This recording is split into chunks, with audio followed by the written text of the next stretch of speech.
Hi everyone, it's a couple months, a little too early, but I think I have a New Year's resolution for 2017 already.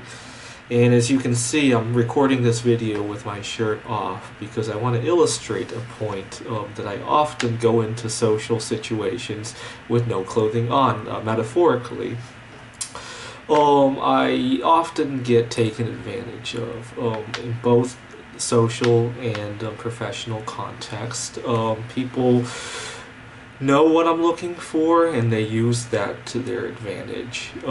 So in the past, I've had issues where people know I'm desperate to make a friend and they can get all sorts of favors out of me. When I was working on my PhD, I had a girl who took financial advantage of me to the tune of almost $20,000. And I've been better at that.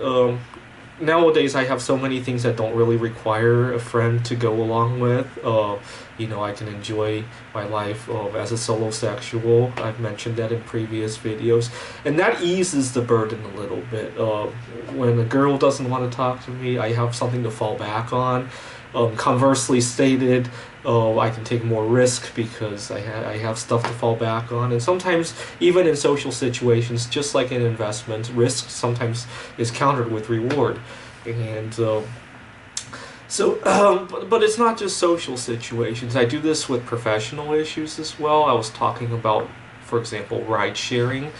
I used to love to rub my mouth about my trips. If I'm going home to see my family, if I'm excited about seeing my girlfriend, if I'm excited about going to a job interview or a computer gaming contest that I have to drive to, and the whole way I'll be talking about that. Or maybe even before we negotiated the rideshare, the person calls me on the phone. Oh, hey, did you know there's an interesting game contest in Texas that I'm going to. Oh my God, I'm gonna win my first gold medal. Or oh my God, I'm finally gonna see the Rocky Mountains. I haven't spoken to my girlfriend in 6 months. And when people hear that, they know I have to take this trip, and they know they can negotiate really hard. They can pay me as little as possible. They can get me to go to their house instead of meeting in the city or meeting at my house. Where they can do all sorts of things. They can get me to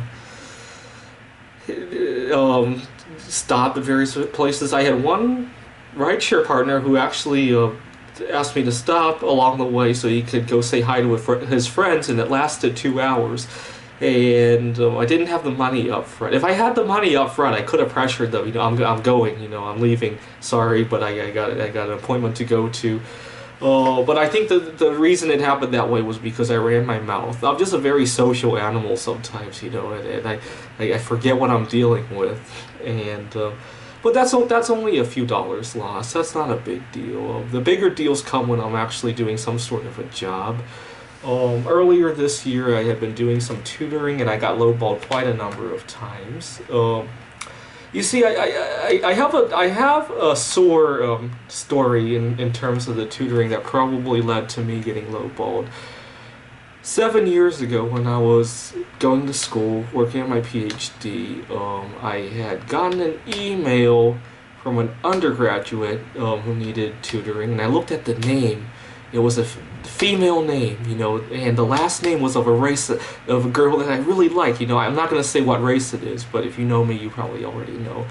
And this was before the age of when you could find anybody on Facebook, So I looked up her name. I couldn't get a picture. I desperately wanted to see her, and I think I quoted something, and she said, "I'm sorry, I found somebody else." And I was so disappointed, and for many years, I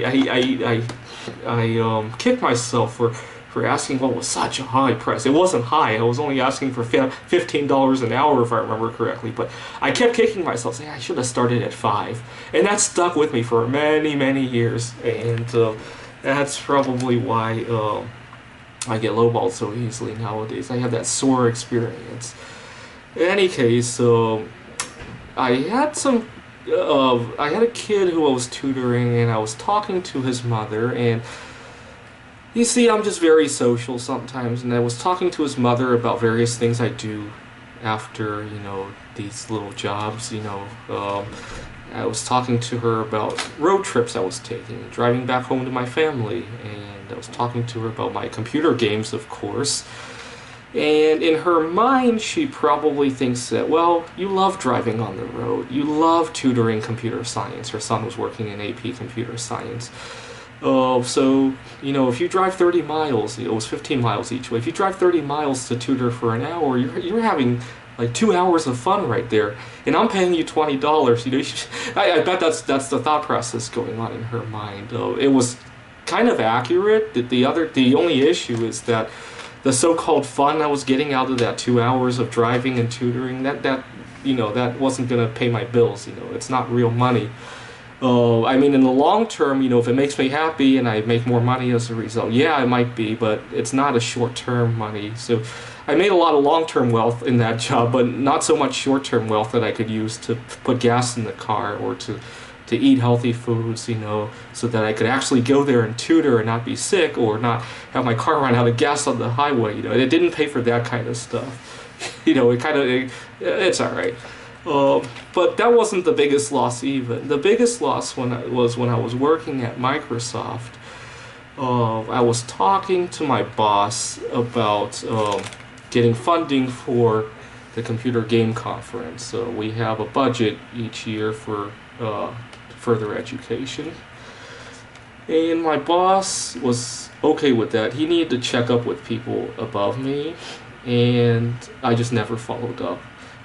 It's kind of funny because after I mentioned that, he threw a boatload of projects at me and made it difficult for me to follow up with my request. I think what had happened was there's a budget. He probably has a limited number of people he can send to conferences each year. And he knows I'm going to go no matter what. This is a do or die situation for me. And he knows that if he can't come up with money, I'm going to go anyway. His money is better spent on somebody who wouldn't have otherwise gone to the conference. And so he sent somebody else on the conference. And I like to think I'm doing something good. I went to the conference, somebody else gets to go. The main sting wasn't the money. It wasn't that much money. The main sting was that I had to use my vacation time to go to that conference, and it added up to about 2/3 of my vacation time. And that's a mistake I probably won't make at my next job. But it's tough because you have to understand my situation. When I go back to work and I'm working 8 hours a day, I got one hobby that isn't really socially useful and isn't making me any money right now. I hope that will change. I got another hobby that is making me some money on the side, but there's not many people my age, and it's 80% men, or maybe even more. And then I got to go look for my future wife, and you can see why sometimes all those things get mingled together, just because there's so many things that are in so many different directions. And so the other way I like to think of it is that I'm playing around a poker where I'm going, yay, all in, all in, all in.